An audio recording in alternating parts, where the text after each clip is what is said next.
guys, welcome back to 𝘿𝙬𝓷𝓱. Today we are 𝓕𝓸𝓻𝓷𝓮 Wishborn featuring the new Jirachi V from Astral Radiance, the new card with the Wish Connector ability, doing the experience share effect, allowing to move a basic energy from any one of your basic V cards that got knocked out on your opponent's last turn to another of your Pokemon. So we're playing a full V deck here, having all 8 different types to hit the weakness for a one-hit knockout, and we have our Ditto to do the V transformation as well, plus our Power Tool cards, Choice Belt, and Super Effective Glass to guarantee a knockout strike every single turn. So how do we charge up for our first attack? We have our Arceus V-STAR, Trinity Nova, or Trinity Charge that will search our deck for any 3 basic energy, attach them to your V Pokemons in any way you like, and you also get to do 200 damage if you use the V-STAR, and of course the insane Star Burst ability, allowing to search your deck for any 2 cards and put them into your hand. So we want to be searching our deck for a double turbo, helping us attach energies early so that we get to do our first strike fast. And then after that, all we need to do is bench out Dittos and Jirachis, and we're good to go to attack every single turn, hitting the weakness for easy one-hit knockouts. And thanks to our Jirachi, we can transfer any type of basic energy from our primary V attacker to another of our Pokemon once it gets knocked out. So we want to be moving just the right energies onto our Ditto each time our opponent collects a knockout, so that we get to revive any of our legendary basics, doing big damage by hitting their weakness every single turn. We're only playing 2 copies of this card though, so make sure you use them wisely. Make sure to bench your first attacker without using this ability, and make sure to collect your first knockout without using Ditto. We're only playing 1 copy of each V card for every type in this deck, but we do have 1 Hisuian Heavy Ball to get them from the prize if they're stuck there. We also have our regular setup, 3 VIP Pass, 2 Quick Ball, 4 Ultra Ball, and 1 Adventurous Discovery to get our V cards, and also the V-STAR as well. Evolving Arceus means you get to search your deck for any card that you want, put them into your hand, and also attach any type of energies onto your Pokemon, put them into play. And once those basic energies are in play, attached to your basic V Pokemons, they're not leaving the field as long as you have your Jirachi on your bench. We can even do Trinity Charge if we get our double turbo early, or if we're lucky enough to go first without getting crushed by hammers. For our stadium cards, we're playing 1 Search as the Bath, 1 Training Court, and 1 Collapse Stadium to kick out Path to the Peak, so we get to use all of our V abilities, which is the main combo for this deck. Not only our Ditto, Arceus, and Jirachi, but also our Hoopa, Zapdos, and Suicune. For our energies, we're playing 2 copies of each type and 2 double turbo. For our supporter cards, we have 2 Marnie, 4 Research, 1 Kamado, 2 Bird Keepers, and 1 Raihan. We also have 1 Boss and 1 Escape Rope for the extra support, 1 Manaphy for the bench barrier, and 1 Dunsparce for Arceus. So that's all for the deck list. Let's go for gameplay!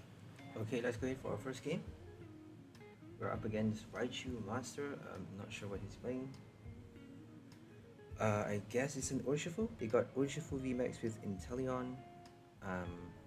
Because it's a fighting water box, we got all the different types. We're playing full on 8 types. Having both Psychic and Darkness, well actually Ghost type for Hoopa. So Hoopa actually needs 3 energies.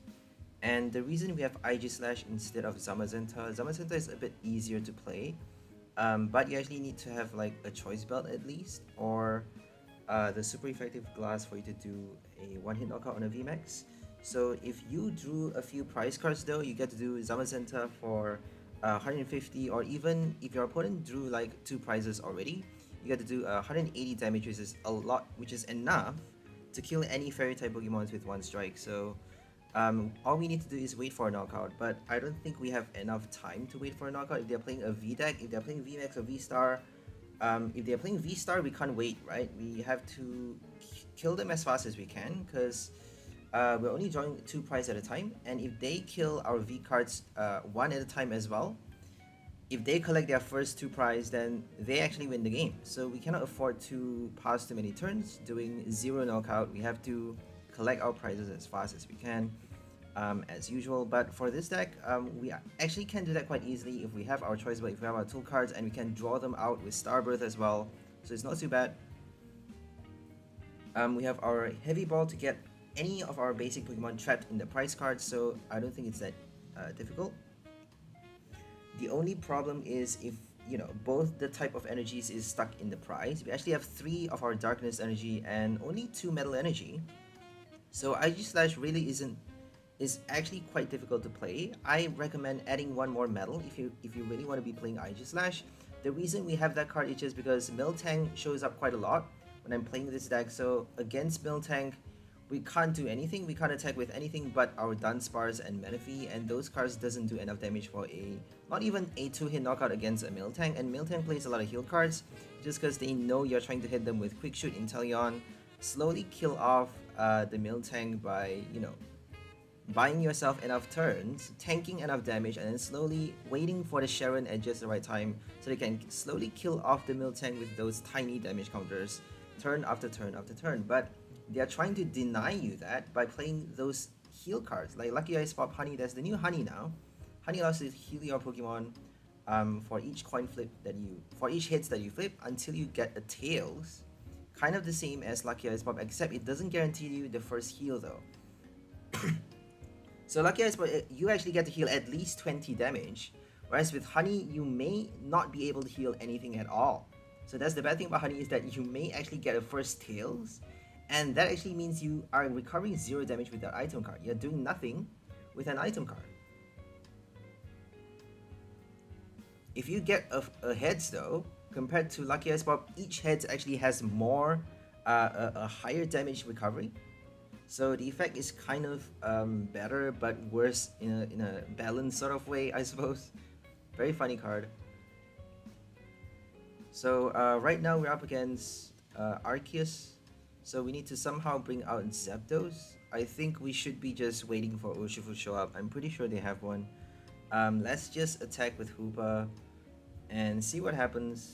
We may fare better doing a Zapdos. I think we may just Ultra Ball for a Zapdos, and then I think that would be smarter. I don't know why I did like what I do. I should have just brought out another Zapdos, and then do Trinity Nova a second time, charge up on the bench, and then wait for the Arceus to get, you know, enough energies to attack. And then once they do their first knockout, we can actually Ditto transform back into the Zapdos, and then knock out the Arceus with one hit. And then after that, we got Hoopa for the Urshifu knockout, so I don't think it's that difficult.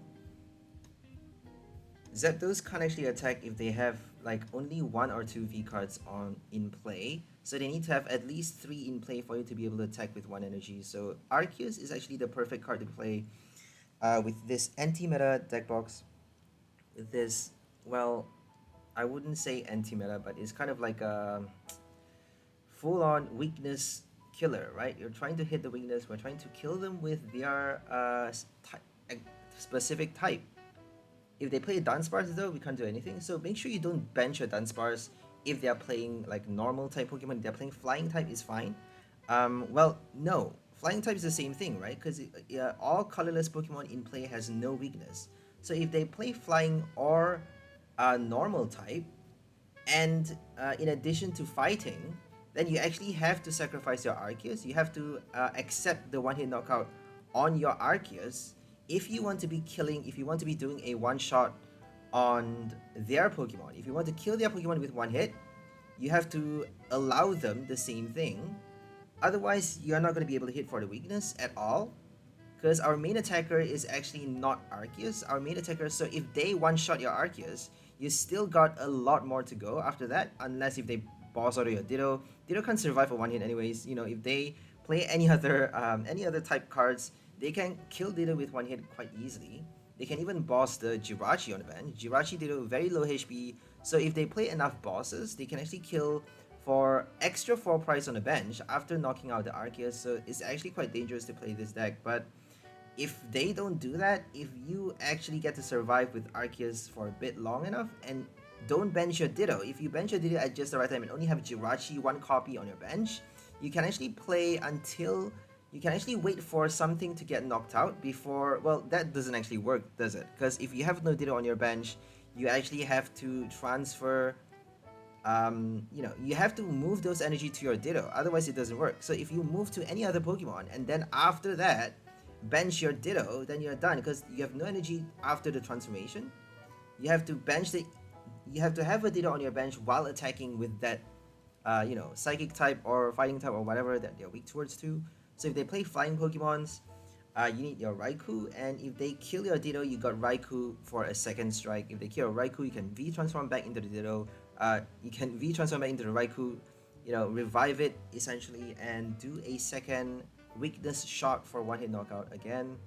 And we actually need our Raikou for this game as well, since I'm playing Inteleon. Rapid Strike.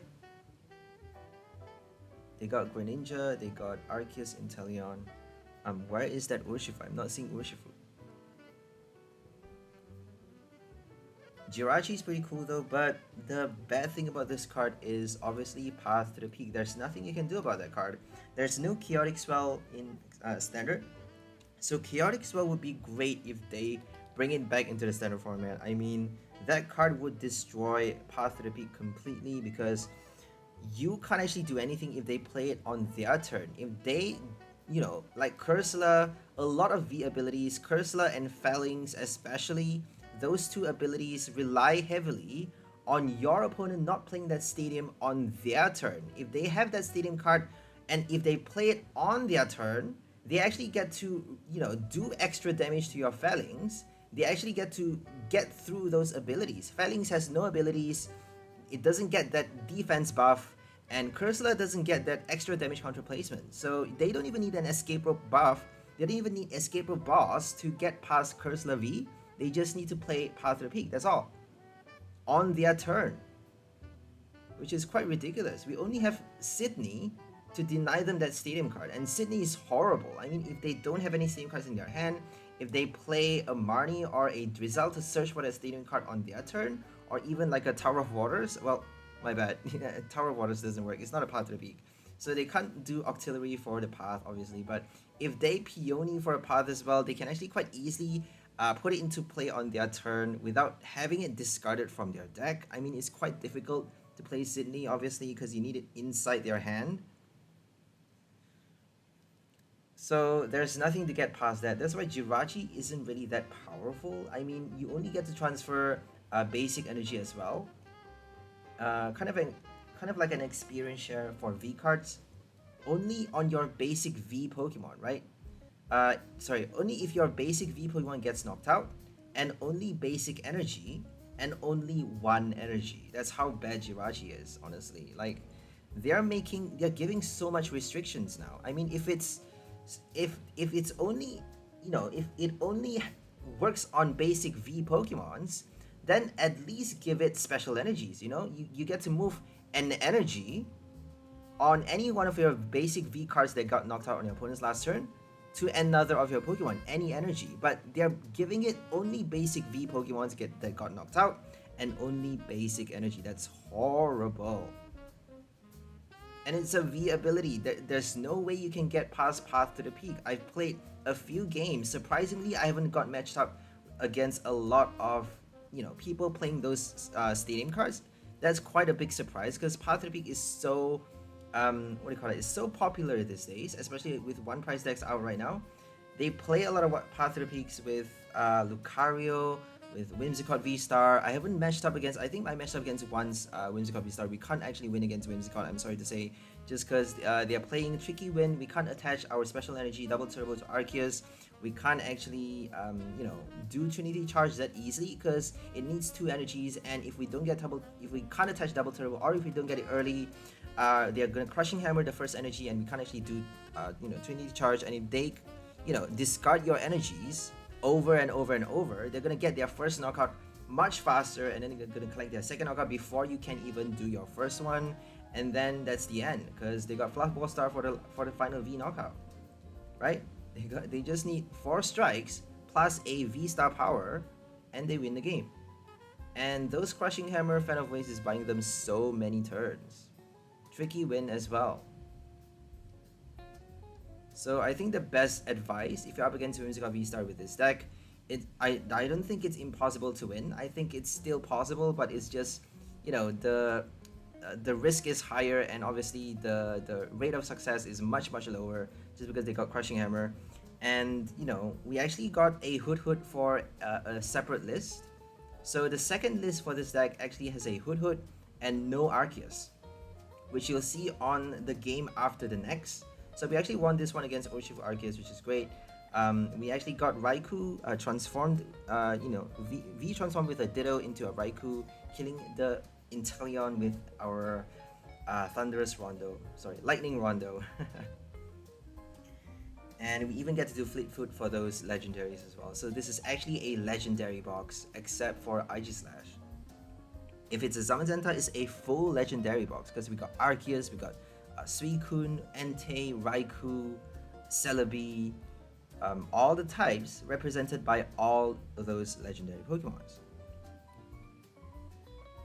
Jirachi is legendary as well. Hoopa is legendary. Zapdos. We don't have a Moltres because Hoopa actually does everything. Moltres is better, obviously, because it has Direflame Wings, but 𝘿𝐿𝐴, you know, is a double type. So Two-Face doesn't work if they play Path to the Peak, but we have Stadium cards. That's the good thing about that ability. So that V ability actually works, because, you know, if you're hitting for weakness with your double type, you actually get to play a Stadium card on your turn to remove Path to the Peak and essentially hit for weakness again. You know, on the same turn you get to do weakness. You get to deny them that ability lock.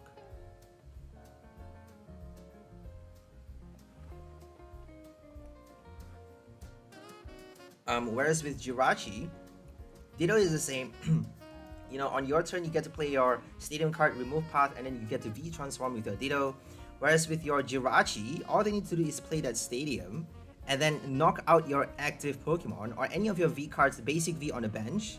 So that ability actually works if it's on your bench as well. If they kill basic V cards on your bench, Jirachi still gets to move energy from the Pokemon that got knocked out to another of your other Pokemon. Only basic energies, obviously, for each Jirachi you have in play. If you have 2 Jirachi, you get to move 2 basic energies.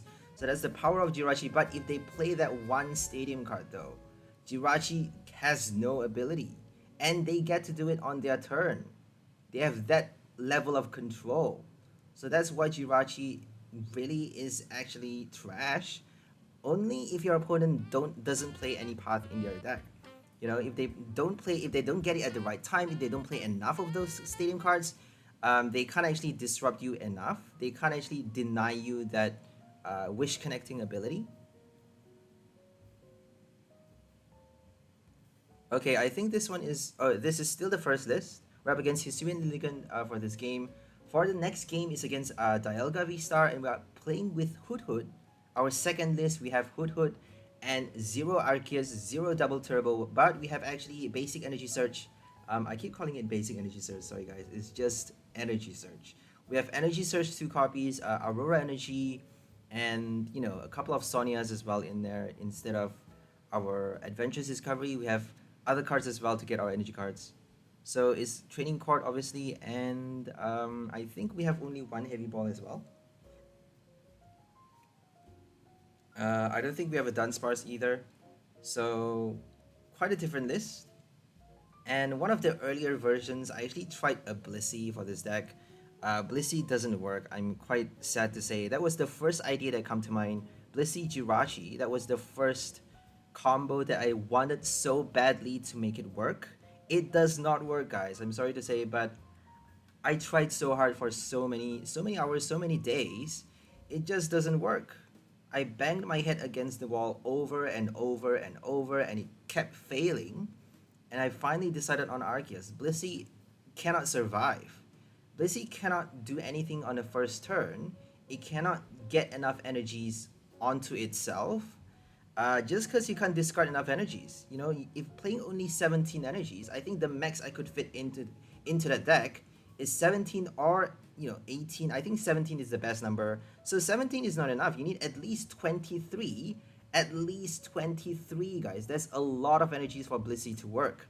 And since we need to fit in so many Pokemon cards, so many ways of summoning those Pokemons, and so many supporter cards as well, we need to take into account so many items, like the things that we need, like Energy Search, Aurora Energy, Ditto, Jirachi, and all the 8 types. I mean, we cannot have the space for that much energy. And that alone makes Blissey useless. Blissey cannot work just because if you don't get enough energies on your first turn, you're done. We can't even put in, you know, we can't even fit in the Cape of Toughness for the deck. So Blissey only has 250 HP, and there's no way to heal that card as well for this combo. Obviously, there's a lot of ways, but for this combo that we're trying to pull off, that Blissey actually is very weak. And the main strength about that deck is obviously if they don't kill your Blissey, they're gonna be facing up against you know, a high damage attacker, doing more and more swelling damage as the game progresses. And Blissey can actually do up to 400 damage by the third or even fourth turn. By the fourth or even third turn, it can do a lot of damage already. So if they don't take the Blissey seriously, if they keep killing your bench Jirachi or Ditto, then they're gonna have to deal with the Blissey eventually, right? So if they kill the Blissey though, we can actually transfer any energies, any type of energy attached to the Blissey that we actually got from the discard pile. We can reattach them to our specific type on the bench or our Ditto, and then transform to any type that they are weak towards, and then obviously kill them with the Ditto, and then put another Ditto after that, and you get the point. It's the same as this deck, except we're trying to get energies instead with Blissey from the discard pile. That's why Arceus is like the best card ever, just because it gets you any type of energy from the deck. So this is like the perfect combo: Arceus with Jirachi, Arceus with Ditto, and all 8 types of weakness destruction deck of the weakness, the killer weakness combo. Okay, here comes Lilligant with Gardenia. They're actually playing Zarude for this, which is very interesting. I love Zarude with Gardenia. I wanted to do that, but someone else already did it, so I'm not going to do it anymore. Zarude with Gardenia is so cool though, because you get 220 damage in, and Flapple is going to help you do extra damage. Choice Belt. I actually have another idea for this deck, but I'm gonna, maybe build it later, because someone already posted a Lilligant deck. Little Dark Fury, I mean, he's so fast. He's too fast, but not like his wins are actually quite cheap. Sometimes some of his games aren't really that intense. I try to keep all of my games as intense as possible. Like, I fight against Arceus, I fight against Fusion Strike, I fight against the new VSTAR combos. I don't show wins that are cheap. If they're too cheap, I'm not gonna show them.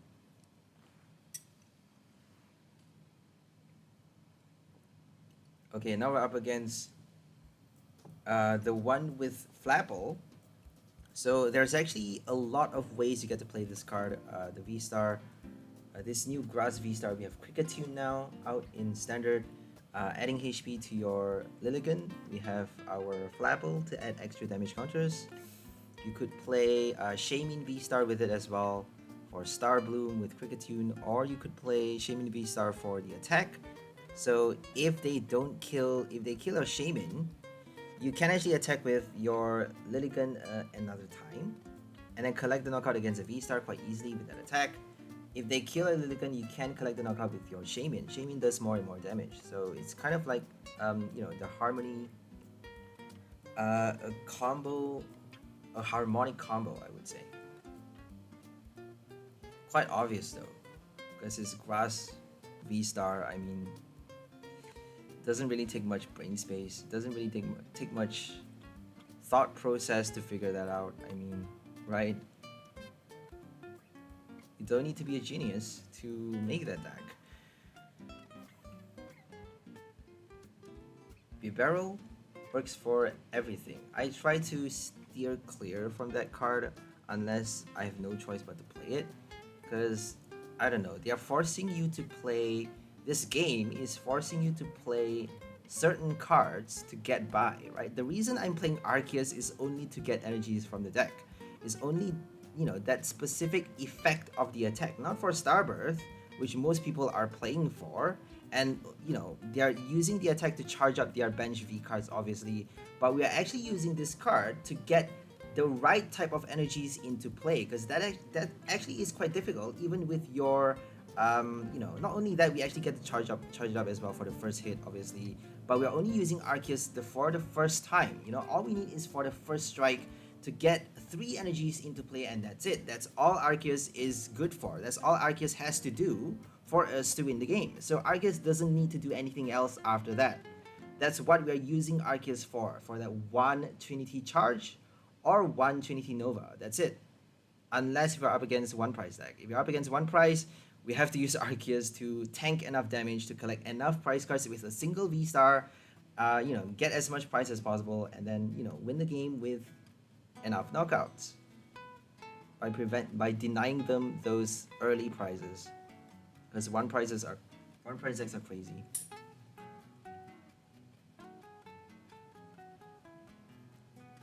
Malamar is still really, really annoying. We got Lucario, we got, what other one prizes are there? There's the new Regigigas. I actually lost to that deck with this one, because they play Path, they play a lot of Path. and Jirachi is not doing anything, and also we're collecting one prize at a time, which is quite ridiculous. And you know, I lost with a Blissey though. I didn't lost with an Arceus. I didn't got matched up. I don't think we matched up against Regigigas while we were playing an Arceus. I'm not really too sure. I'm pretty sure it was a Blissey, but I can't really be certain. So if you're up against any one prize, I don't think you stand a good chance unless if you're lucky or fast enough, because they can do, you know, if they hit first, they actually win the game, because they can do 2-hit knockout for a V card, or even 1-hit knockout for your, you know, Ditto, Jirachi on the bench quite easily. They just need one boss for that extra one prize, and then they win the game.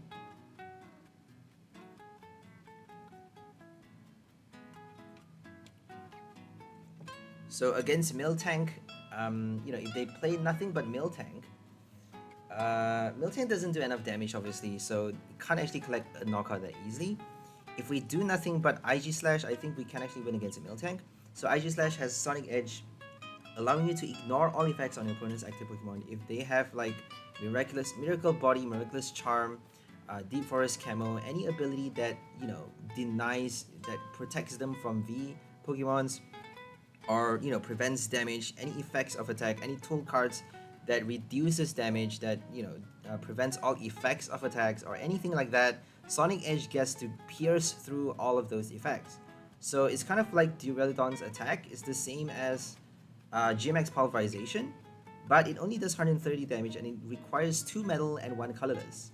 So that is actually quite heavy, and we only got 2 metal energies in this deck. I think I'm repeating myself, I already said this before, but IG Slash is kind of essential if they are playing, you know, those tricky cards that you know, that you can't actually get your way around if you're playing a full V deck. And this is a full V deck. We're playing nothing but V attackers here. Only got Dunsparce and Manaphy that are not V Pokemons in this deck. Obviously can't attack with those. And they got their first knockout, killing Celebi. Celebi is actually perfect because it does. I was wanting to do Orbital V, because it does 50 plus 30 more for each energy attached to your opponent's active Pokemon. So if they have like 3 energy attached to their active, we're actually only doing 140, enough to knock out a VSTAR against, you know, if you are playing their weakness, but not against a VMAX. So 150 is not a lot. Sorry, 140. 140 is not enough to kill a V-Star, but if you have a Choice Belt, it's you know, it's enough. And sometimes if they play, you know, you know, if they play Dark Pokemons or any other, well, if they play Colossal is actually 330 HP with Stone Energy as well.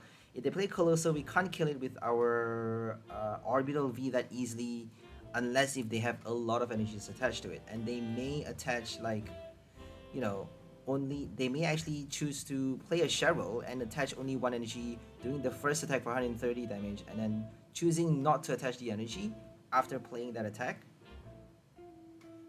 So we actually are giving the level of control to our opponent using that Orbital for the damage boost. The damage boost actually relies on how much energy our opponent decides, how much energy they choose to attach to their active, leaving enough damage for you to do the knockout, or choosing to remove those energies with Cheryl, retreat, somehow discard those energies so they get to survive a knockout hit.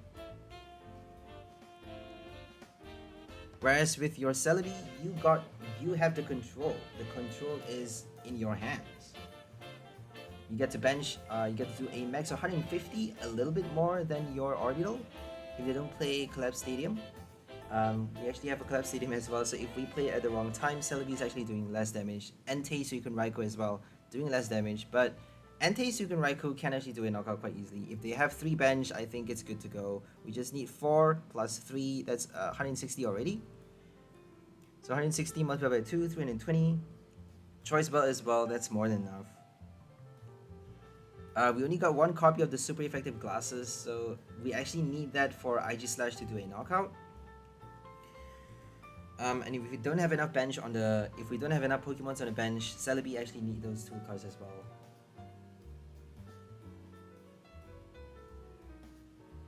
and they just conceded. So they knew if they knocked out, if they killed the Entei with their Flapple and Zarude, then we actually got I think we're still up against, I think that was still the Lilligant deck. I'm not too sure. Yep, it was Lilligant. I actually wasn't really focusing on the game. Sorry guys, I was, yammering. I was talking about other stuff.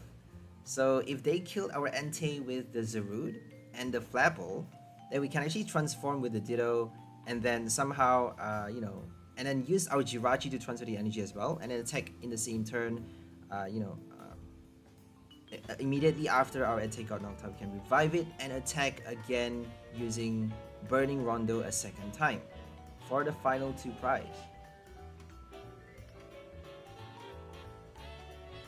Okay, this one is up against Dialga VSTAR, and we got Hoot for this deck. We got Hoot to protect our bench Pokemon from energy discards by item and supporter cards. So if our opponent play any item or supporters, energy cannot be discarded from your bench Pokemon.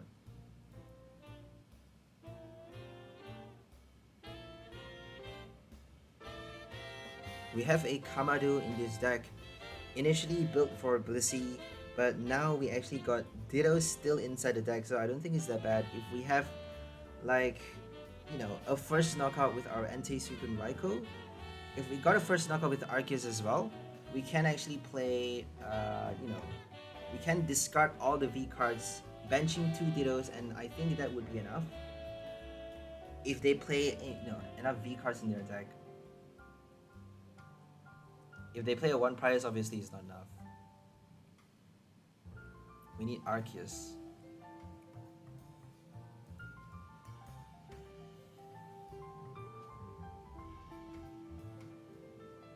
So this one has no Arceus. We got instead our Energy Search, Aurora Energy, there we go. Jirachi Ditto is still the same. Everything else is still the same. Only thing is we got no double turbo, no Starbirth, no Trinity Charge, and that's it.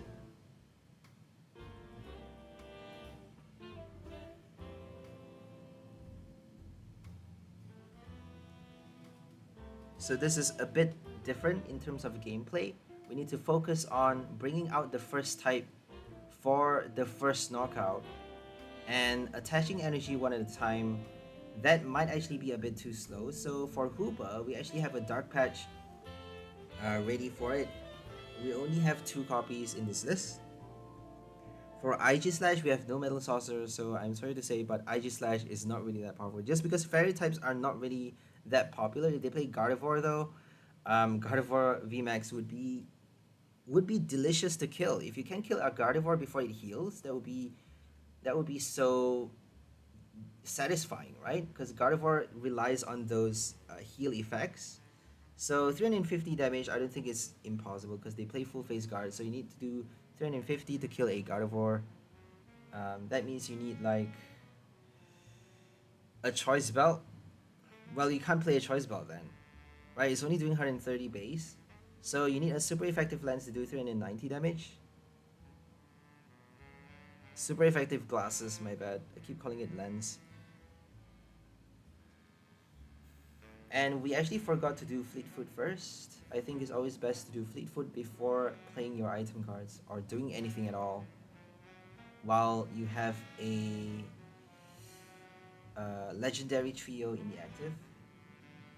Entei, Suicune, or Raikou. So they got Bronzong and Bibarel with Zoroark to either transform to the Metal Transfer one or the Industrious Incisor for the ability. So they can either do they can draw more times or like revive a second Bibarel, or they can just revive their Bronzong for the Metal Transfer.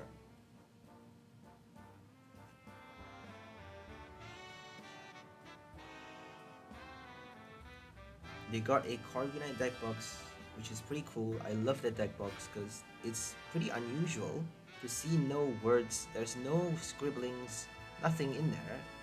Nothing but a Corviknight and a weird ass background.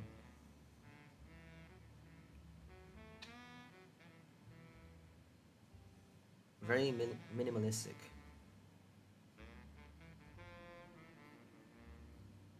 Dialga is almost ready to do the Star Chronos, earning them an extra turn. They just need a Choice Belt and an extra energy and we're done. So let's hope they don't do that early enough.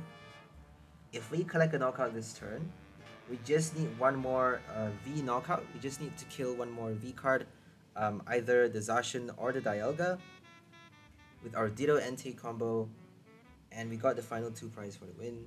So if they attack this turn, I'm gonna be quite depressed. I think they can actually do the first attack, Metal Burst, to win the game. Sorry, to knock out our Entei for the first 2 prize. So they didn't switch though. Let's hope they can't switch. If they transform, they're probably gonna do that. There we go. Draw a switch card into their hand. If they got it, we're done. And they just passed the turn though.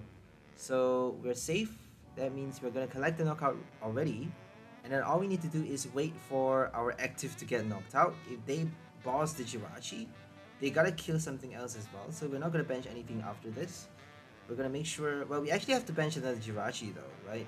If they kill the Jirachi, we have to bench another one. Because they're probably gonna boss the, they're probably gonna kill the Jirachi and then the Entei. And we got no fire energy on our Ditto. We can't actually transform back to the Entei and attack at the same time. So we need to somehow search for the second copy of our fire energy. Either that or bring out a second Jirachi. But that's a whole nother story. They didn't do that, so we're just gonna focus on what's the best thing to do right now. Which is probably just attacking with the Entei. Always count your prizes. Sometimes the most obvious thing that you need to do is actually the best decision to make. So let's just take the obvious route. The obvious route, killing the Bibarel with our Burning Rondo in the active spot without playing boss, escape rope. We're just gonna keep those cards. We don't actually have them in our hand. I think we had it before the Marnie. Did we play a Marnie or something? I forgot. Okay, Star Chronos, here we go. They're gonna do probably a boss or escape rope. And then retreat with the Air Balloon, Star Chronos, Metal Burst, and they got 4 prize cards.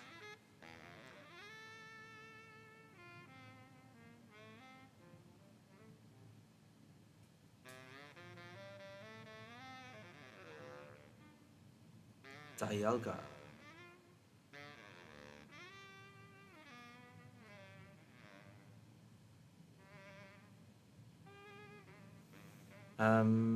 It's actually quite weak though, Dialga. It doesn't do enough. There's not much support for it just yet. Possibly on the next expansion, Lost Abyss, there may be more ways of attaching your metal energy.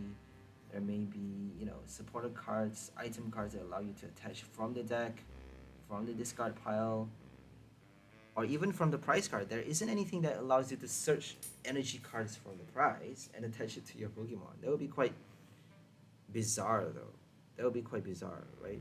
If there is an item card that allows you to search your prize card for a special energy and attach to any one of your Pokemon in any way you like, that would be pretty cool.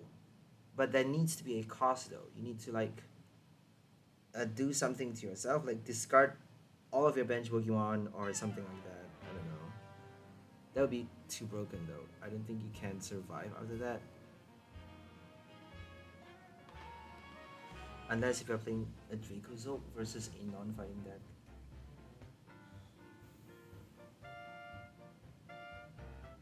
We actually gave them the Ditto instead of the Entei. It would be pretty cool to give them the Entei and then transform right after doing the Wish Connect. But we didn't do that, we actually gave them. So we're actually giving them a free energy on the bench though, because if we put Entei as the active just now, they actually need to attach to the same Dialga. For 240, exactly enough to kill Entei. 200 is not actually enough. So had we done that, we would at least force them to discard 1 energy on this turn. but now we actually wasted it. Now they got 3 energies in play and 1 on the bench. That means they can Dire Flame Wings on the next turn and attack already. If we don't win the game this turn, I think it's kind of like the end for us. We got it though. We got our fire energy and we already have 1 attached, so we just need to attack, honestly. We're just testing how much we could do with this deck, how much damage is possible. Okay, now we're up against a fairy deck. We actually got an Xerneas coin for the rainbow energy. So we're playing a rainbow deck representing all types of Pokemons with our Aurora basic energies. Right, we have Aurora basic energies, Jirachi to retrieve them with the experience share effect. You actually get to move to any one of your other Pokemon, which is pretty cool. That means you get to move from any dead V basics to your evolution. You get to move from Zapdos to Arceus V-STAR, for example. You get to move from Moltres V to your Ice Rider Calyrex VMAX. You get to move from if they kill Ditto on the bench with energy attached, you get to move it onto your other Pokemon. Arceus V-STAR. So right now we're up against Urshifu Moltres, the most meta deck in format, the most annoying one as well. So hyper meta just because they have Moltres, the V card, and the 1 price as well to kill new VMAX with 1 shot to 1-shot any psychic Pokemons really. If they're fairy, they can't actually do it though. If they're playing Arceus, you get to do Gale Thrust with Choice Belt with Urshifu. If they're playing 1 price, you get to do GMAX 1 Blow. Sorry, GMAX Rapid Flow, my bad. So Rapid Flow, it actually works if they don't play Metaphy though.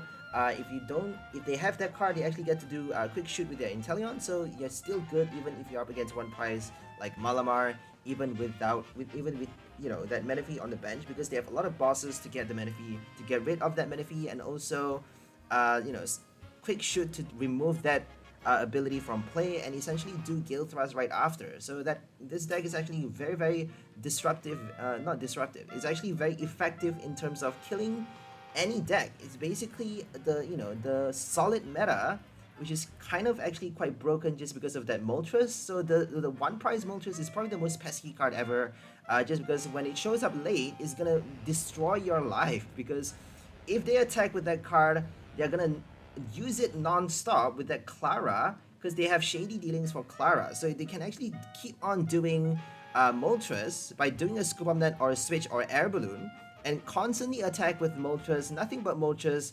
Once you have like 3 price or 4 price card taken, they can actually attack with Fiery Wrath, doing 200 plus damage every single turn, forcing you to draw only 1 prize at a time by killing nothing but a Moltres. So you're gonna be forced to either somehow Starbirth or search for a boss order.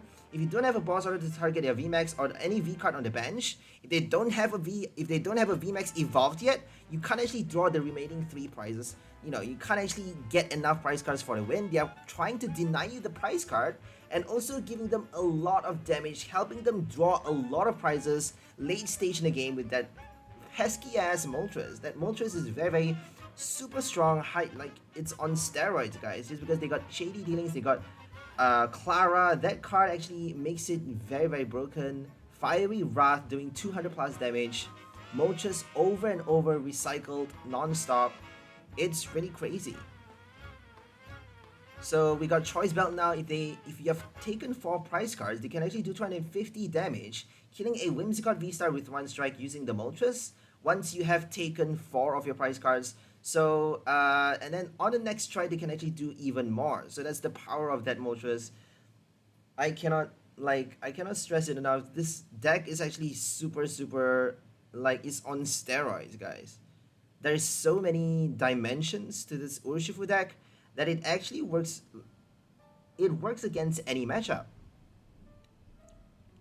So it's very dangerous if you're up against this Urshifu. Let's hope we can win this game, because they are playing a very strategy-based combo. So they're being very conscious about their price cards. They're being very conscious about what type of Pokemon they're playing, how many price cards they're giving, and when to play which attack first. So this is a very tricky game. We have to be very aware and also very smart about things, and not not waste our turns, also not waste our attacks, and not waste any cards that we have in play. We have to be very, very smart. So shady dealings for anything, obviously, that alone is broken by itself. But we got that Moltres that we need to watch out for. We got our Manaphy in play though. We got Manaphy early, so that's fine. We don't have any rods or any way of reviving our Manaphy, so we better watch out. We better be conscious about that. And, you know, if they Rapid Flow, they can actually kill Ditto and something else on the bench. So let's hope they don't kill the Manaphy that early. We got our Hoopa out in play, ready to go. That's great. We got another, you know, 3 energies on the Ditto, 3 different types. I think we got the medal for Sylveon just in case. I think we should be attaching the medal onto, you know, both the medal onto the Ditto. But I don't think they're playing Sylveon. They have a Fairy deck box and deck sleeve, so you never know. That's why I'm like preparing already. So I think we actually need, I think we have Zamazenta for this list. That's why we only have like 1 metal energy on the Ditto. We would have actually attached like a grass or something else on the Hoopa, and then, you know, 2 metal on the Ditto. But I think we were trying to attack with Raikou and Entei. Entei is actually quite good just because it has a lot of HP, but if they're playing like water type though, like they have Rapid Strike Inteleon for the water effect. And water types can actually kill Moltres, Entei quite easily. There we go, we have the Zamazenta. We don't have IG Slash for this deck. So IG Slash, very difficult to play just because having 2 metal energy is not enough. You need at least like 3 copies or even Aurora energy at least. So that's why for Hoopa, we have having 3 darkness energy is actually giving Hoopa a lot, making it easier for you to play Hoopa. And I don't think it's that bad a deal playing an extra copy in this deck just because it serves as double type, right? We don't actually need another Psychic Pokemon, which is gonna add space to the deck, which is gonna make the deck even more bulkier.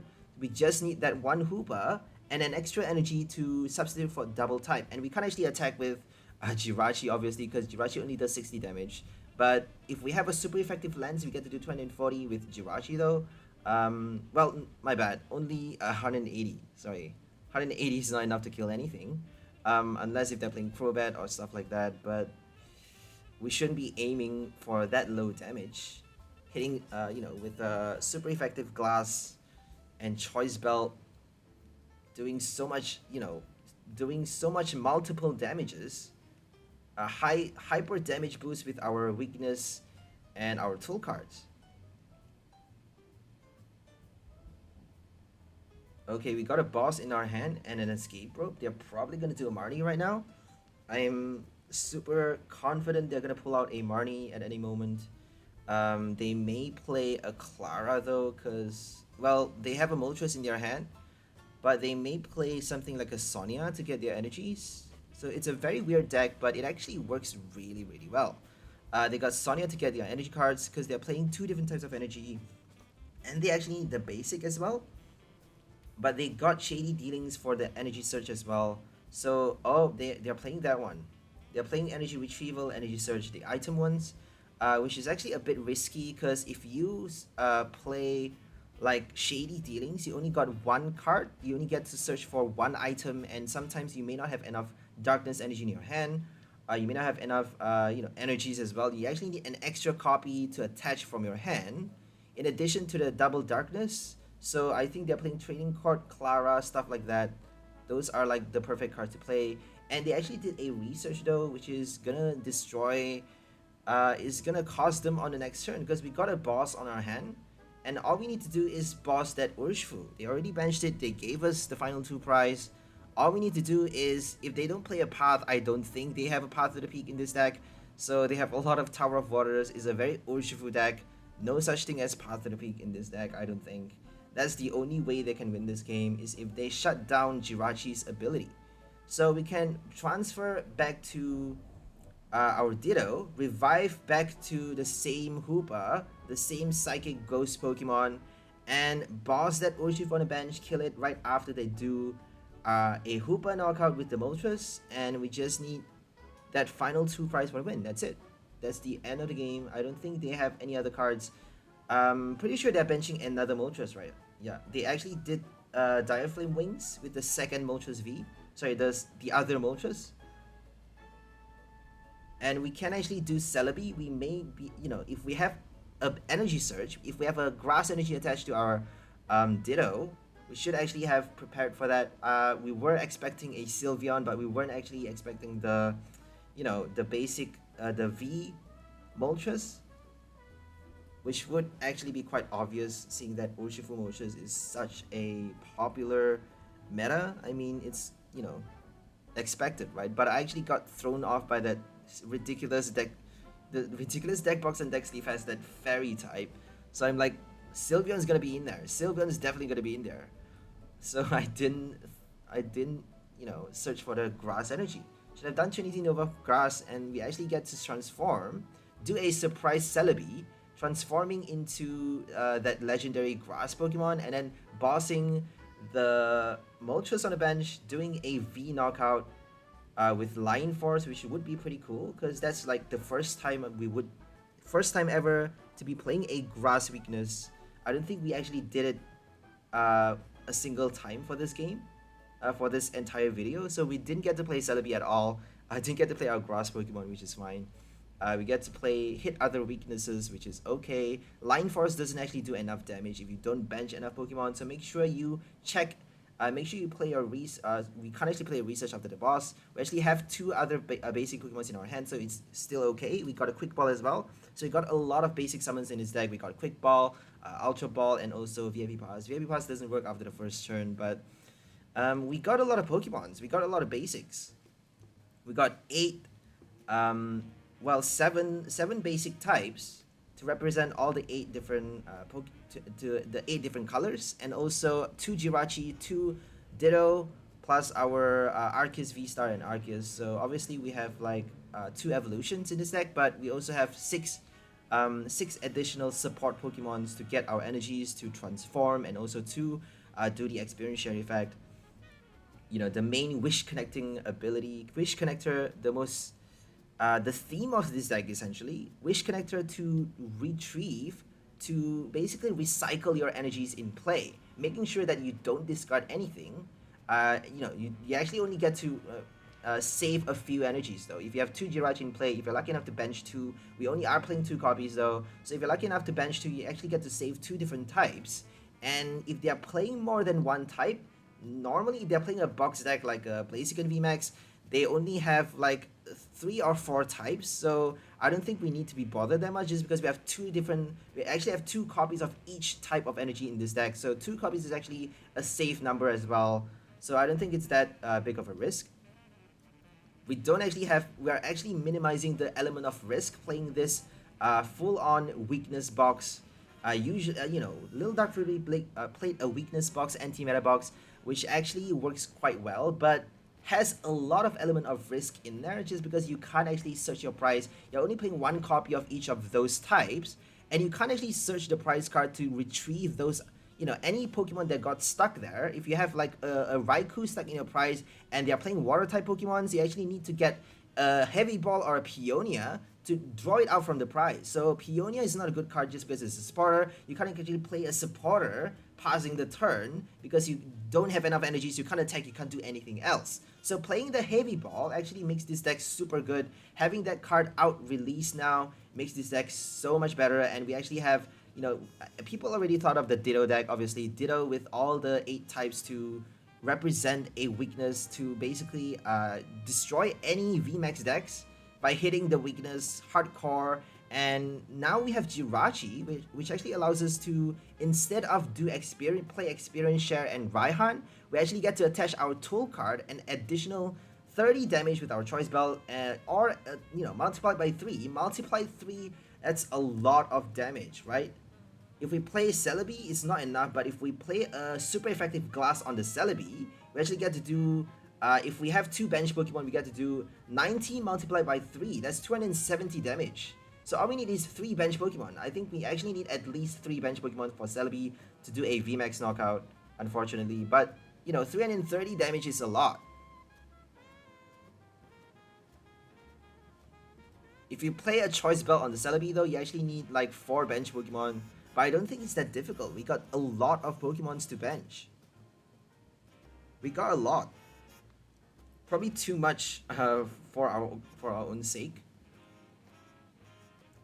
Too much for our own good. But we actually need to discard a few as well. So Ultra Ball is actually very handy just because it helps you discard for the transformation. If you actually have nothing on your bench, if you want to play that Pokemon from your hand but already have a full bench, you actually get to discard it and transform with Ditto. Or like, you know, it's always better to attack with the first primary. The first primary type, if they are playing Psychic, if they are playing Psychic weakness, if they have fighting types in play, for example, as you're seeing right now, it's better to bench your Hoopa first and attack with it before doing the transformation. If you attack with a Ditto, transformed Hoopa, then you're wasting that card. If they kill 2 of your Dittos, then you can't actually play your the third weakness shot. So you can't hit for the weakness the 3rd time because we got no rods, we got no Clara in this deck. Recycle our Ditto to recycle our Hoopa. We can't actually play a 3rd Psychic Pokemon. So that's the bad thing about this deck, is that you have to be very conscious. We only have 2 Dittos and only 1 of each type. It's quite confined, but if you can make it work, if you're smart enough, it actually does work quite well, I might add. So it's a very, you know, toolbox kind of deck. You actually have to be quite aware of what cards you have inside the deck to make it work, and also how, you know, when to pull out the right cards, when to play the right cards and when to do the right stuff. But obviously the first thing we need to think about is Trinity Charge, Trinity Nova. If we can use that attack fast, that's all that we need to do. That's all that actually seals the entire game. We won already. So Trinity Nova, the first hit, do it fast, and that's it. You're guaranteed the win. If they are playing a type though, if they're playing Dragon type or like One Prize, it's actually much more difficult, obviously. If they have like a V card, a Zacian even, a V or a VSTAR VMAX, playing a type that isn't Dragon, that has a weakness, then we actually get to, you know, do a 1-hit knockout every single turn. And, you know, Arceus get to survive the first hit if they don't play a high damage attacker. And that actually helps us win the game quite easily. So we're up against Machamp right now, and we got our Dark Patch early, and so this deck has no Arceus. This list is actually quite different. I want to showcase this game just because we actually get to play against Machamp VMAX, the new Machamp from Astral Radiance, and it's actually Tricky Jim's list. Tricky Jim, we get to defeat a YouTuber as well. So Tricky Jim has Machamp with Grant, Choice Belt, 𝘿𝙗𝓷 to kill to kill VMAXs with only 2 energies on the Machamp.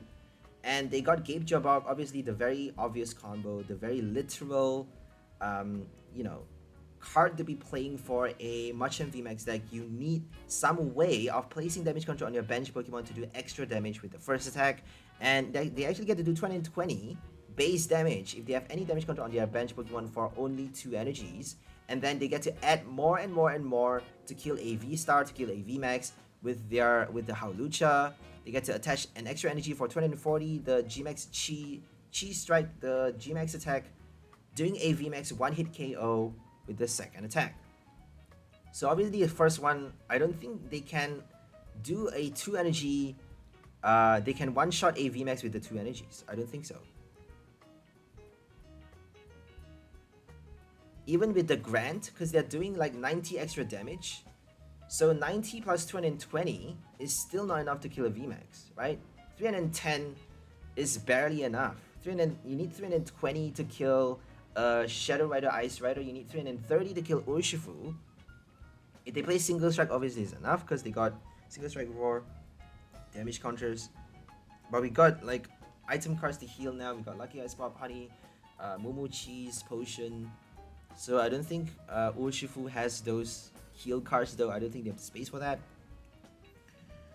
Machamp, I don't know. I don't really like that card.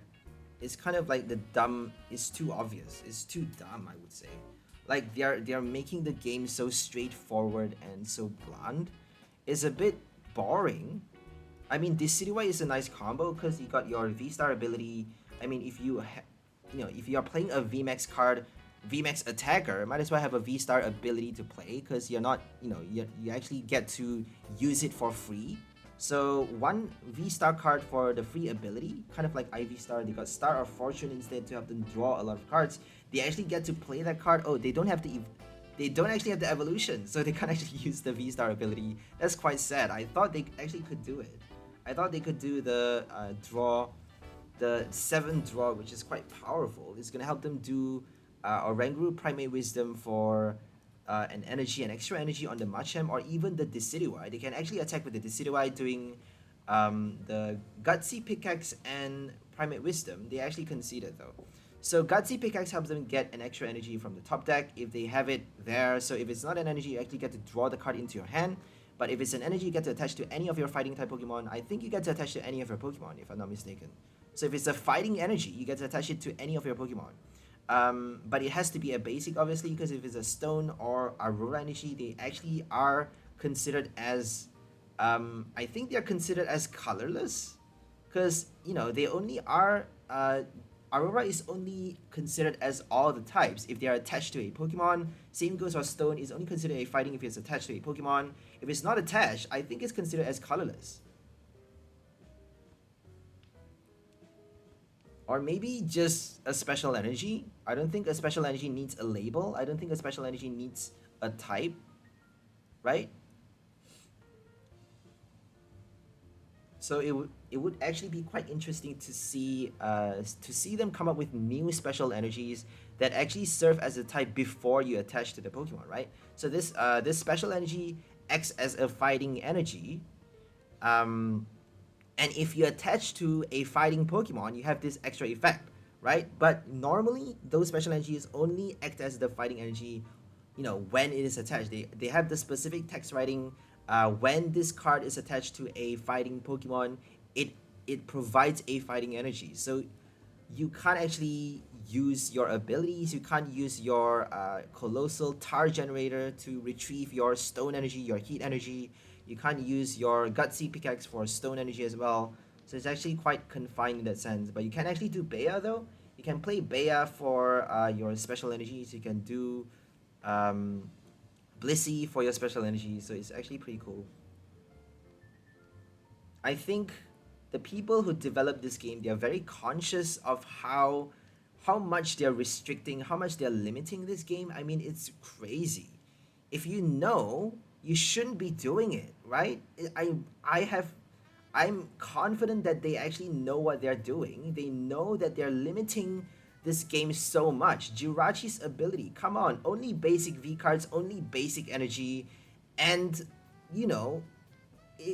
there's a path to the peak. Like, come on, you should be coming up with cards that actually nullifies that what do you call that? That shuts down path to the peak. That card, that item or trainer card should be out by now. If Jirachi is gonna do something, if Jirachi is gonna do anything at all, you need to be coming up with Chaotic Swell. You need to be coming up with an ability that denies your opponent from playing a Stadium card, right? Because if they play a Stadium card on their turn and kill your active V Pokemon or kill your bench V Pokemon, Wish Connector doesn't work anymore. Jirachi is completely useless. So that's how bad this game is now. They're coming up with cards that are not playable. Coming up with cards that have no potential.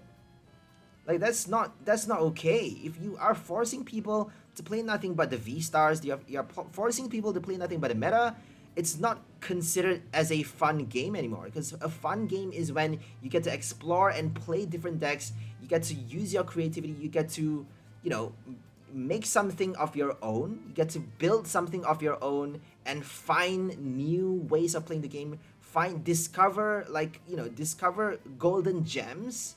There has to be hidden gems in the game that you get to discover, but there's no such thing.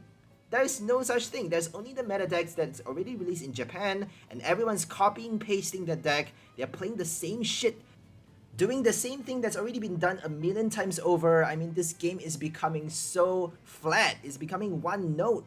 You can't actually afford to play a different, an anti-meta deck. There's no such thing as rogue anymore. There's no such thing as rogue. You see a lot of YouTubers posting rogue decks, like inverted comma rogue decks. They are not rogue at all, for fuck's sake. People has already built that deck. It's not rogue. It's not rogue if people has already thought about it. If everyone's been using it, if it's so mainstream already, you don't get to call it rogue. The main definition, the very definition of rogue, is that it's off meta and it's something that's unique, something that nobody expect would work on the metagame in the standard format. That would be considered a rogue deck.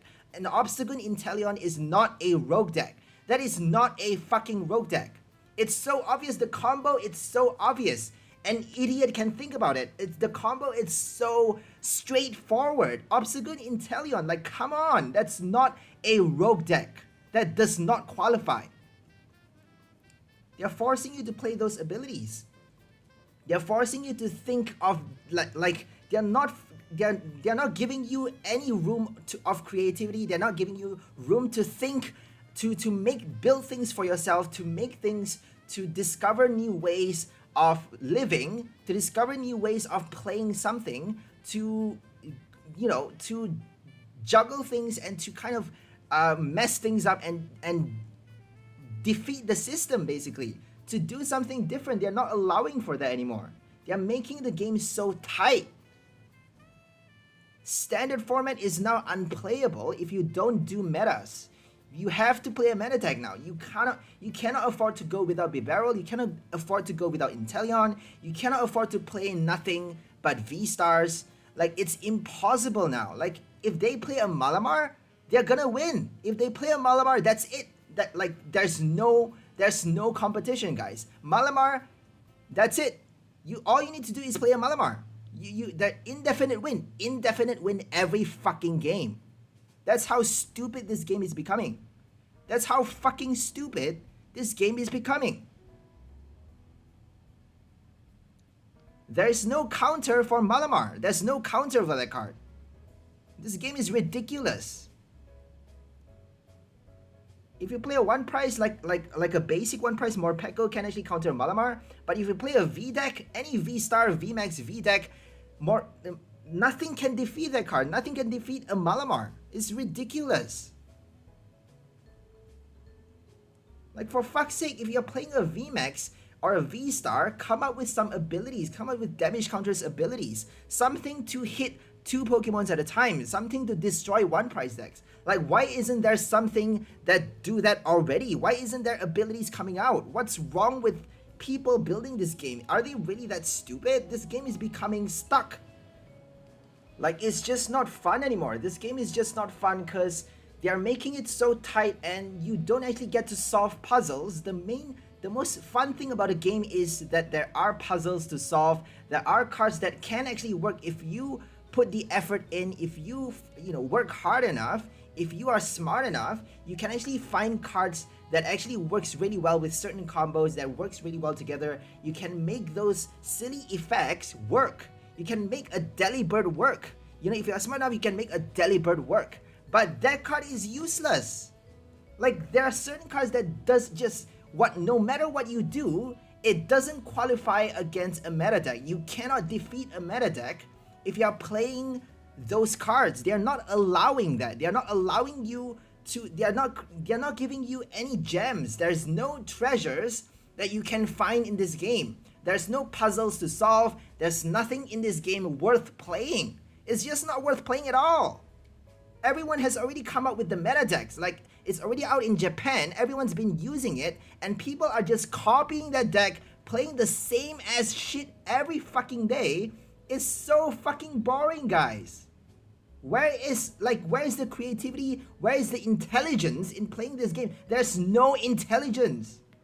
You don't need to be smart at all. Where's the deck building? Where is the deck building? That's the best part of this game, and it's been taken away. It's been destroyed. It's been completely, like, assassinated. It's been assassinated just because they're coming up with cards that are so broken. Starbirth, like shady dealings. There's no way against those cards. Malamar, there's no way you can counter that if you're playing a V deck. I'm sorry to say, but if you're playing a V, you totally lose against Malamar from the get-go. You don't even need to play the game, just concede. That's how broken that deck is. That's how fucking broken that deck is. One card is all it takes. All you need is Malamar. One deck is all it takes to win the entire format. That's how dumb this game is. Obviously, if you play a one price against a Malamar, you can still win. If you play Morpeko against Malamar, if you play Lucario against Malamar, you still stand a good chance. But, I mean, it's ridiculous. Lucario actually doesn't get to kill Malamar with one strike if you have only 2 energies attached, because Malamar is actually resistant to fighting. So, Malamar, you just need to play one price. So, they're making it...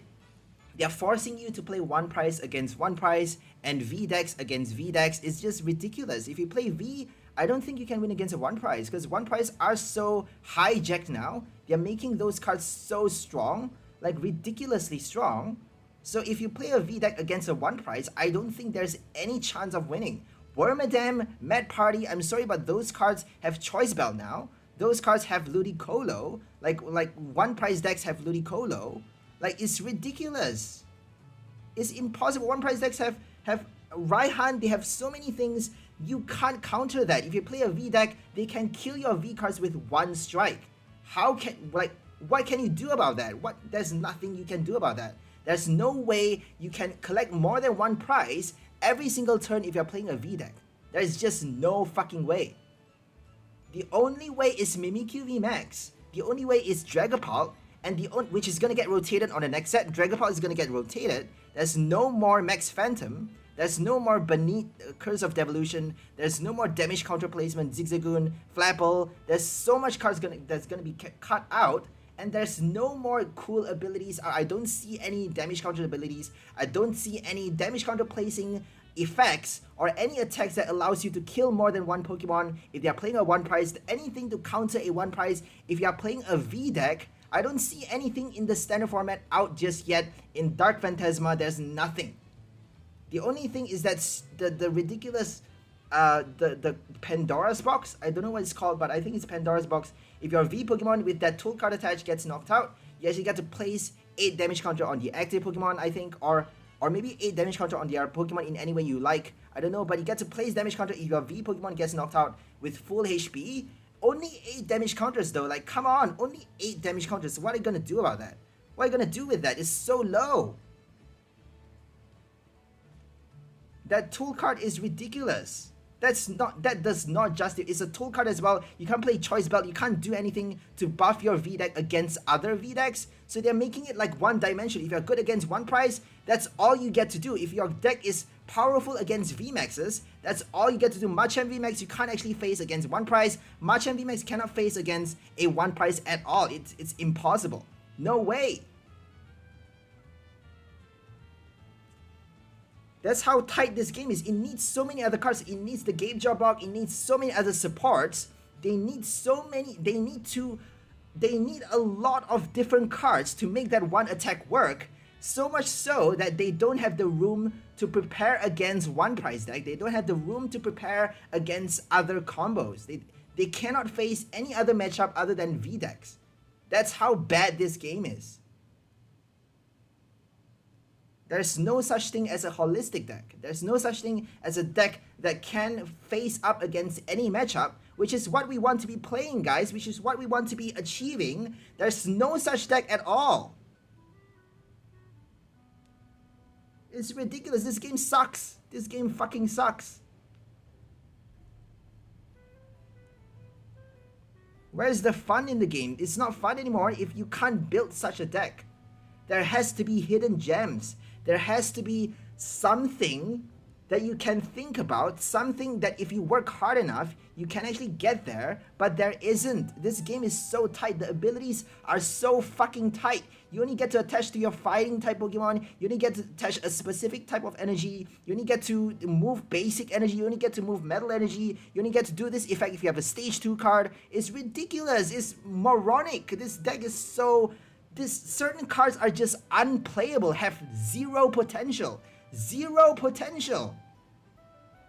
And they're not bothered to do anything. They're not bothered to do anything about it. It's just frustrating. This game is so frustrating.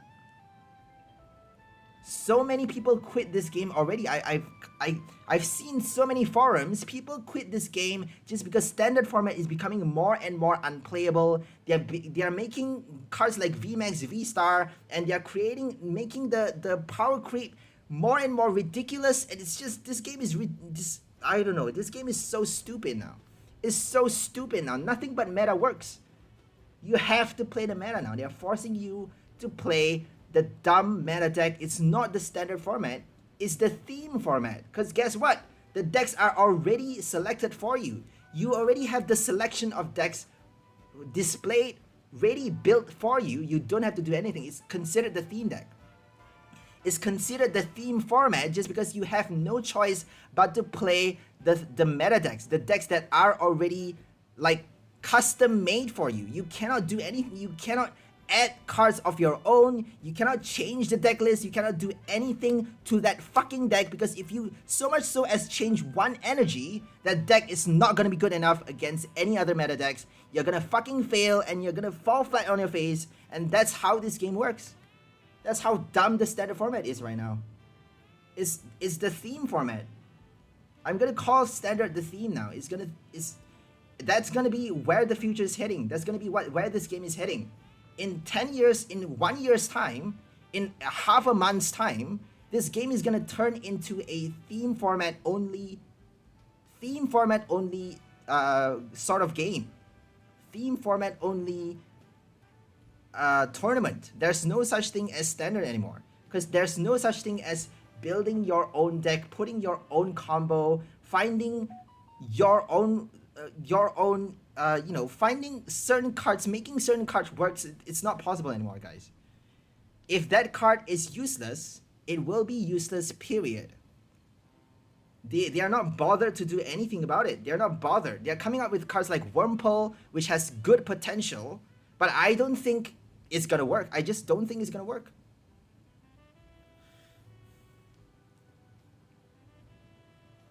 So much restrictions. It's ridiculous. And there's gonna be the new Bibarel. I have so many decks. I have so many ideas for mill decks. I actually wanted to build a Scorch mill deck quite recently, but there's no Chandelier. There's no support for that Scorch mill deck for so fucking long. For so long, I don't get to play that card. I've been trying so hard, and it failed every fucking time. I tried to play Florges with Scorch. I tried Blissey with Florges, Blaziken with the Rapid Strike Scorch, because you actually have the Rapid Strike.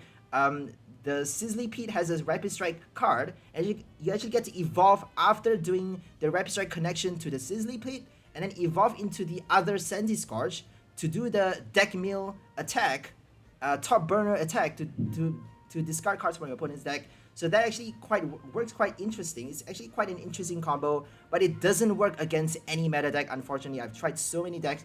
I've tried so many games already. It failed big time. It failed big time just because Florges is so difficult to pull out, just because Experience Share Magma Basin actually helps you take in more energies for you to mill even more cards, discard more cards from your opponent's deck. But even with those cards, Experience Share, Magma Basin, Blaziken, VMAX, Blissey, you still don't get enough energies for enough discards. And you actually need to evolve after playing the Florges. You have to evolve after, which is impossible. It's just not possible.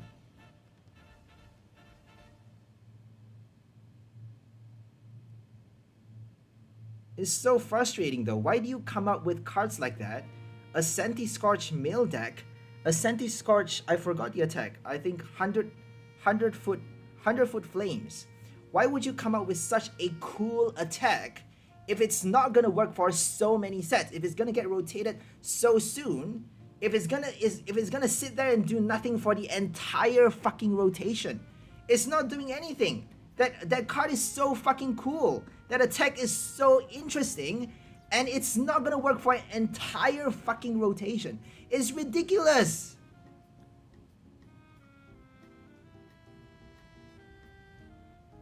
I'm gonna try again though, because we actually have Magma Basin, Experience Share. I wanted to do that. And now that we have Chandelier, I wanted to try that card, but there is no Chandelier for Astral Radiance. Guess what? They're cutting cards out again. They're making it even more fucking limited. They're limiting this game even more. Surprise, surprise, guys. This game is becoming more and more confined. It's a prison. It's not a game. It's a prison.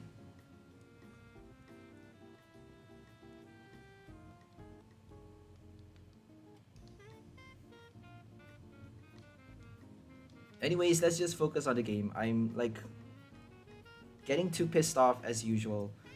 If you're familiar with my content, I normally get pissed off like every 20 minutes into the game of this, into any video, honestly, because I need to release my frustrations. I need to release my anger.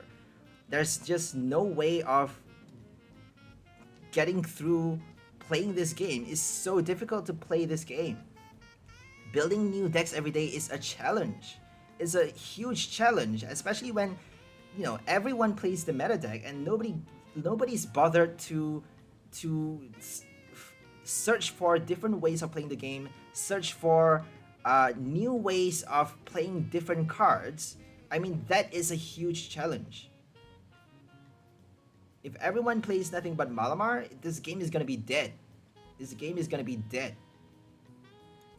And it's gonna come to that. Trust me, believe that. You better believe that it's gonna come to that. Everyone is gonna like give up on the game and do nothing but Malamar forever, for life. Hashtag Malamar for life. That's how dumb everyone is now.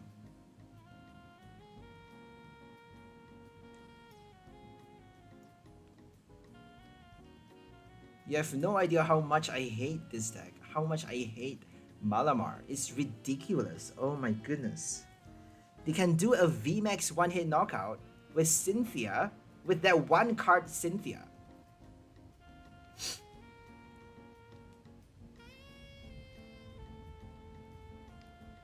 That is not supposed to be that easy. It's not supposed to be that easy. Like, come on. They can evolve, attach the energy with Octillery, and then shady dealings for Cynthia at the last minute, right after they have everything. Right after benching an Inkay, attaching the energy, evolving the Malamar on the active spot. They can actually do the Cynthia after having all the preparations already, and then draw 8 cards, up to 8 cards into their hand, doing 320 damage with the Tentacles attack, the ridiculous Tentacles, and then on the next turn, Octillery for a Karina's Focus to do 240 after that. So it's crazy. They can kill a VMAX with one hit. They can one-shot a VMAX with Malamar, with fucking Malamar.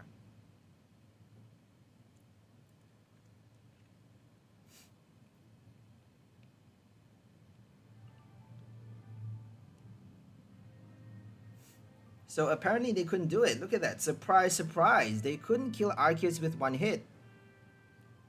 What a big fat fucking surprise. No Cynthia? Really?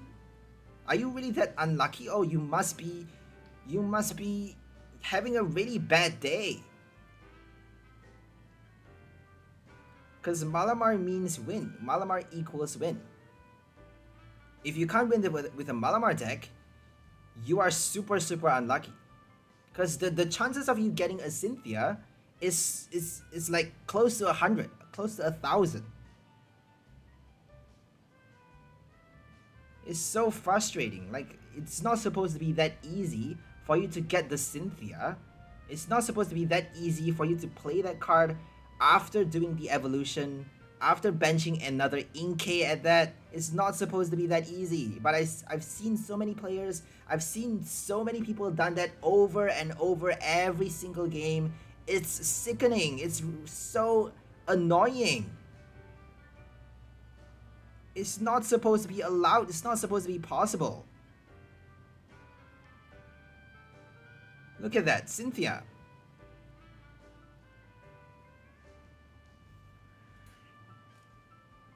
I hate this deck so much. You don't need to use your brain at all. You don't need to use it. Shady dealings for any fucking card. Scoop up that, recycle the ability, and you got an extra card in your hand. You can even do 360 damage if you have just the right cards in your hand already.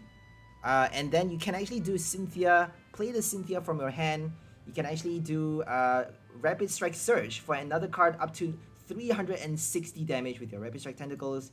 or even like Shady Inteleon for another 2 Rapid Strike cards for up to 400 damage even. This is how stupid this game is. 400 damage with a stage 1 Pokemon, 1 energy attacker. This is how stupid this game is. This is how fucking stupid this game is. 400 damage with a stage 1, 1 energy attacker. Wow! 400 damage, guys. If you don't see how dumb this game is just yet, I don't know what to say. I don't know what to say. Everyone has to know by now how stupid Pokemon is, how fucking stupid Pokemon TCG is, to allow for this to happen, to allow for a fucking Malamar to dominate the entire standard format. Fucking ridiculous.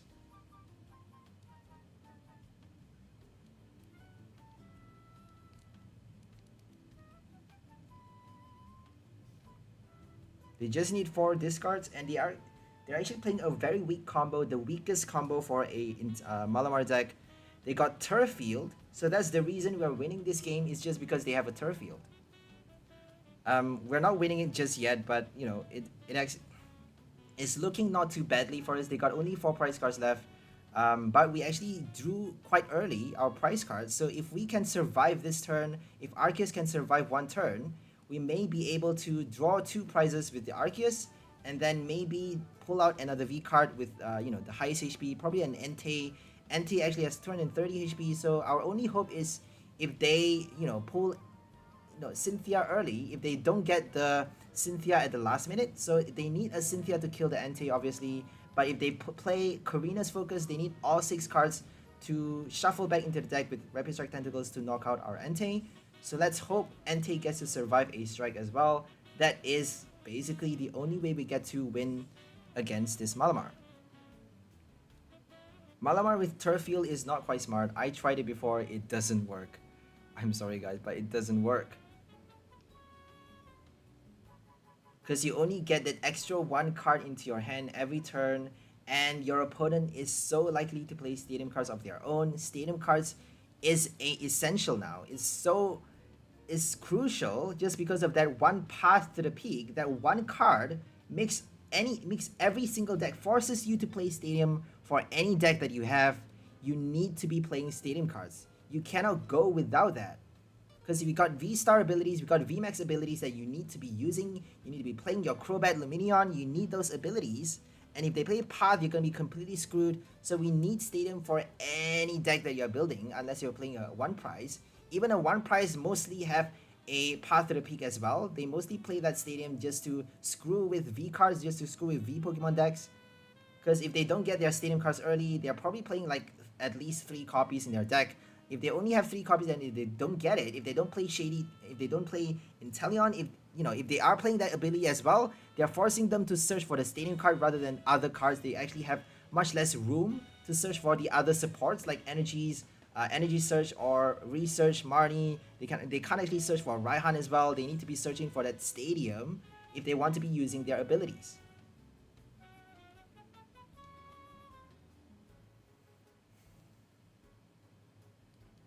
So that's why Turf Field Stadium isn't really that a good combo. You only get extra 40 damage with Malamar, and you know, it gets discarded pretty easily, so might as well just not play that card. And Skiploom is actually a dead weight. If you're playing Jumpluff or Skiploom without the basic, it's actually dead weight in your hand. You can't actually do anything with that card. You get to shuffle it back constantly into your deck and draw it back out, obviously every single turn. You get to draw and shuffle back, but it's not doing anything. If you get your Octillery, you can possibly bench it and evolve to help you draw an extra card. If you get a Level Ball, you can, you know, you can swap it for a Remoraid, or you can swap it for another Rapid Strike Pokemon. If you get a Incense, you can swap it for another Pokemon, or evolve your bench Malamar. So it's actually, you know, more versatile to play those cards, to play a Chinchino even, rather than playing a Turf Field Stadium, which actually doesn't really work.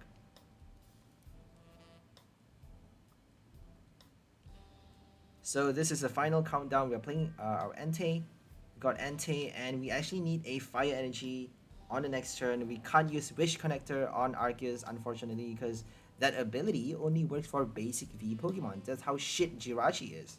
That's how shit Jirachi is, guys. It only works on basic V Pokemon, basic energy. Triple punishment. They're punishing you for playing a silly card like Jirachi. They're punishing you for playing an off-meta card. How dare you play a Jirachi? But I'm gonna play it. I'm gonna fucking play it. I'm gonna fucking play cards that no one is gonna touch.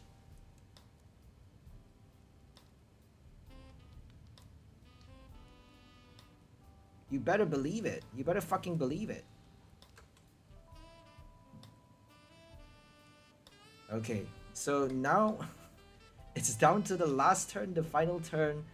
This is it, guys. Are they gonna be able to one-shot our Entei on the next turn? I think they got Cynthia with that scoop up net. They got Inteleon. Okay, they actually search for something right now. I think they're gonna get a scoop up, and then all they need to do is Shady for a Cynthia. They even got 2 prizes this turn. So that's a lot of cards in their hand already. I don't think they even need the Inteleon. They just need to Rapid Strike Search, and they got already enough cards for the discard. I think they even bench another Inkay. So this is ridiculous. They had to, right? They have to bench an Inkay.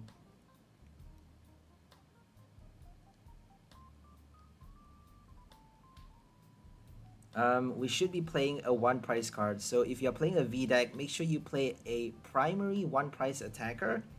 If you can fit in a 1 price attacker with your V decks, it would actually work really well against both 1 price and VMAX decks or VSTAR decks. It can actually be very versatile. So I actually love playing those decks, but you can't actually, there's not enough, like if you play a Machamp VMAX, you don't have enough room to add an additional 1 price attacker. There's no room for that because you need so many support, you need so many buffs to make that 1 attack work.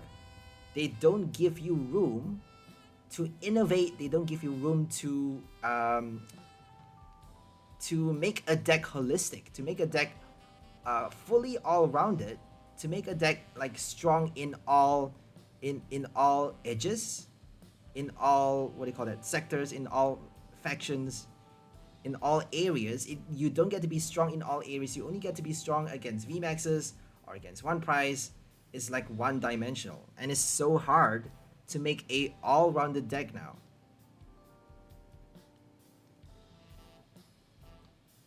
I'm really dreading the rotation, guys. I mean, I don't know what's gonna happen after the rotation. It's kind of a bittersweet moment. I'm kind of happy that there's no more Shady dealings. Kind of happy that there's no more Zacian, but also kind of sad that Beneath is gonna get rotated. Vivid Voltage, Orbital, one of my favorite cards. Orbital VMAX is gonna get rotated. Arctozolt, one of my favorite as well.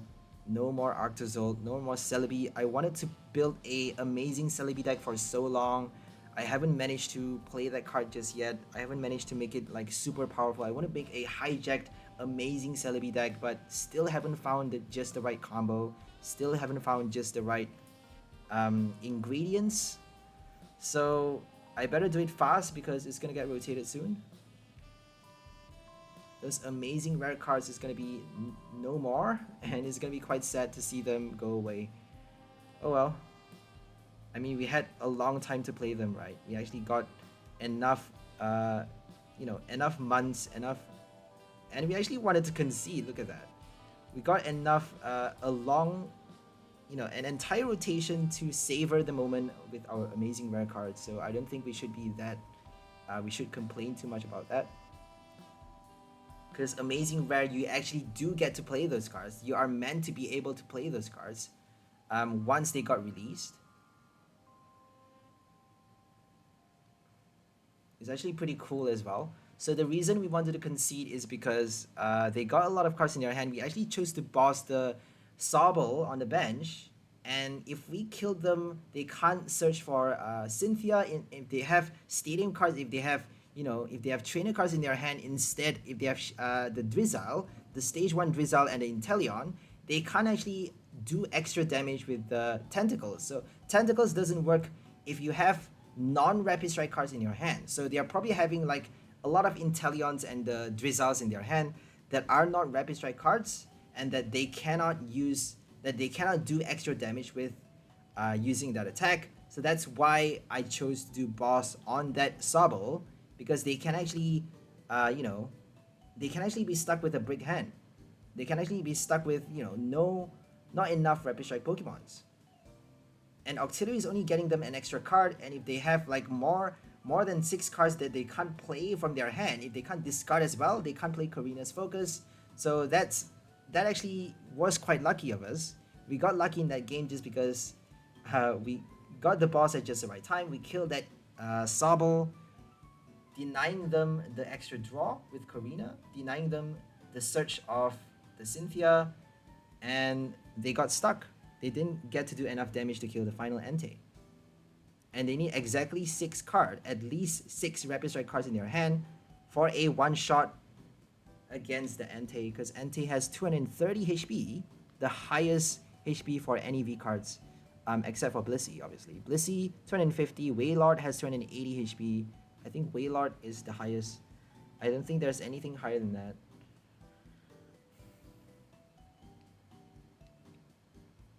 Okay, right now we're up against Zacian. I think we're gonna, like, I'm gonna stop the game. I'm gonna stop the voiceover after this game, or maybe midway through this game, and then, you know, focus on editing, because I actually need to do a lot of work to post this deck, post this video already, and I shouldn't be wasting that much time narrating, because it's already past the one and a half hour mark.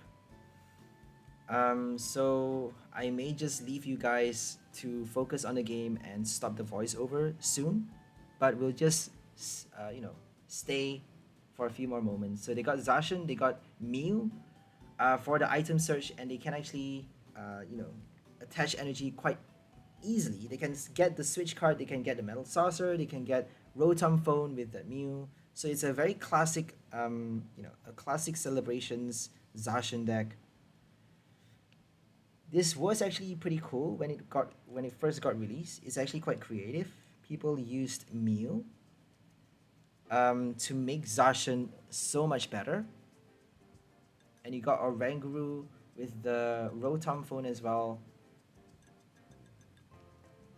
So interesting, right?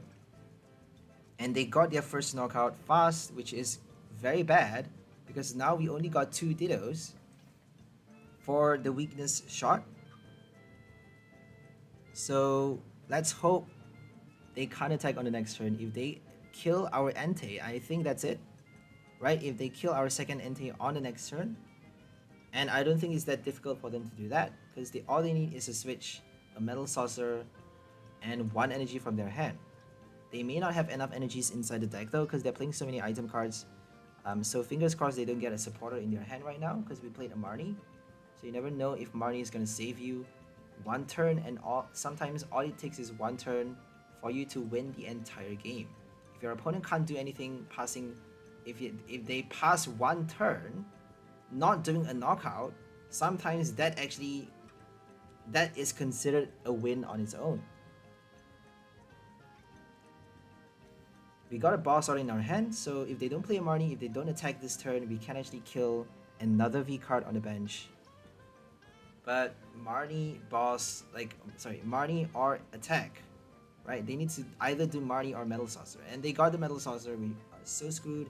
If they play Scoop Up Net and attach from the hand, they can attack, kill off the Entei, and then do the final knockout on the next turn. So this is looking really bad for us. They got the Bird Keeper. Oh my goodness, they just need an energy. All they need is an energy in their hand. They got Rotom Phone as well. Ridiculous. Rotom Phone for the energy, or Oranguru to get it. Apparently they didn't get it though. Look at that. They couldn't get the energy. If they got it, they would have shuffled much faster. They would have done it much faster. So Oranguru Primary Wisdom for no energies, apparently. That was quite unlucky. But I don't think they have that much. I don't think they're playing so many energies, because we actually have 17. I think 15, my bad. We have 2 of each type, and like a couple of Aurora energy in there as well. So, well, we don't have Psychic energy for this deck, So no Psychic Energy just because we're playing Hoopa to substitute for double type. So we actually have 14, 15 basic energy plus like 1 or 2 Aurora. I think we have 16 energies in this deck. So you actually have to compare against your opponent.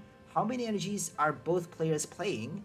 It actually affects how easily you draw out your energies. If you have a lot more energies than your opponent, it's going to be much more difficult for them to draw out their energies. So it really depends on the matchup. If you're matching up against players that play, if they play a lot of supporter cards in their deck, you are not going to get your supporter cards that easily. You're not going to draw them out into your hand. You're going to have to rely on your abilities to draw cards. So I'm sorry to say, but that's how the game works. You have to analyze the metagame, and you have to analyze the ladder. You have to see what other players are, how many cards they are putting into their deck, how many supporter cards they are playing, how many energies they are playing, the ratio. It all comes down to the ratio. If they have a lot of energies, you have to put in enough energies for you to draw them out into your hand. If they play a lot of supporter cards, you have to match up to that as well. So it really is down to ratio and also counter. If you can't draw out your energy, you need to find some way of countering that with a Raihan or something like that, which they actually got right now. They got Raihan, Metal Saucer, and they're killing it They're killing it with they just need 1 energy from their hand, and I bet they're gonna get it right now. Energy Search with a Mew. So a counter is very easy. You just need Shady Dealings to counter. We got a lot of cards in the standard format right now. A lot of meta cards that they are forcing you to play to counter, to counter the unbalanced ratio. If you have a lot less energy in your deck, you can actually Shady Dealings for Energy Search. You can actually Shady Dealings for anything. You can play Cram-O-Matic to search for anything as well. So there is a lot of counter cards that are available. But I would wish there's more you can do. Because there should be, cards that you get to play that are not in the metagame. It should be available to you, but they're just not. They don't have any potential. That's how bad this game is. And they killed it. They killed our Entei. So now it's down to the final turn. We got an Energy Search in our hand. All we need to do is get that final Fire Energy. We actually got our first Entei killed with the Fire Energy attached to it. So we only got one last Fire Energy. It could be in the prize. So we get to transform right now. We got our Wish Connector for 1 energy, 1 extra energy. All we need is another Fire Energy on that Ditto to do Burning Rondo for the final knockout. Are we going to get the Fire Energy? We're going to transform first. And then Energy Search. Let's see if we get it inside the deck. We got it. Look at that. We got the Fire Energy and they're done. We actually got our final kill even with the Choice Belt. We get to do extra damage with the Menifee on the bench and another 30 with the Choice Belt doing 300 plus damage, killing off the Zacian. So that's all for this time. We're going to end the voiceover right here and leave you guys to focus on the game. Hope you guys enjoyed this one. Today we are featuring our Jirachi V from Astral Radiance, a new card which allows you to do the experience share effect onto your basic V Pokemon that got knocked out on your opponent's last turn. And we actually get to transform with Ditto V into any of those 8 types, hitting the weakness for 3 times the amount of damage with our super effective glasses. So that's the new powerful combo that we're trying to pull out with this super cool Aurora Rainbow box, killing V-Stars and VMAXs with 1 hit every single turn. So that's all for this video. Hope you guys enjoyed it. We'll see you next time. Have a great day and bye for now, lovely people. Enjoy your life.